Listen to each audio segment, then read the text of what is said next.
You say that logistics plus an artificial intelligence-based robot provide more advantageous solutions in your system than just artificial intelligence alone.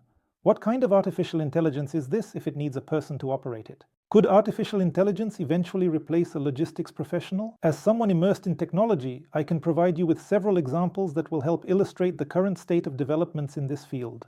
We all fly on airplanes, but did you know that both Boeing and Airbus had already essentially reached a level of electronics about 15 years ago that would allow them to fly without pilot? And that, in general, in modern airplanes, there are artificially created procedures that the pilot must perform manually. Leave the echelon, prepare the landing configuration, and much more.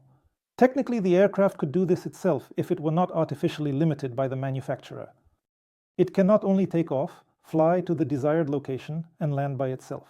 With the proper airport equipment, it can even taxi to the ramp at the jet bridge on its own. You may ask, so why doesn't it fly itself then? The answer is simple. Would you personally board a plane with your children where there are no pilots? No. I'm not even mentioning the resistance from strong pilots' unions. Let's consider a more immediate example. Car.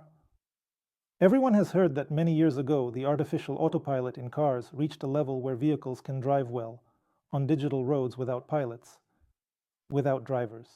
How many journalists in the most well-known media outlets have relished this topic? How many triumphant reports have the developers of autopilots provided? But what is the reality? In reality, there is a severe shortage of drivers in Europe. Companies are poaching them from one another. Literally, Europe is siphoning drivers from the CIS to work for them. Why have cars in the US been allowed to drive without controlling drivers only in a couple of states at minimal speeds on the Daytona highway? Why is that? It's very simple. You can develop anything, but society must agree to accept the consequences of that development. Will many be able to accept that if a driverless car runs over one of your loved ones, no one will be held criminally responsible for this tragedy? Today, technology has run too far ahead of the state of society. Let's return to logistics. Suppose our AI-based logistics robot adjusts the delivery time windows specified by your clients at its discretion. This means that not all clients will receive their goods at the agreed time. Your company will save a lot of money on delivery by reducing the number of hired drivers and mileage. But customers will be dissatisfied. Tomorrow they may turn away from your company, and your business will collapse. Who will be held responsible? Artificial intelligence.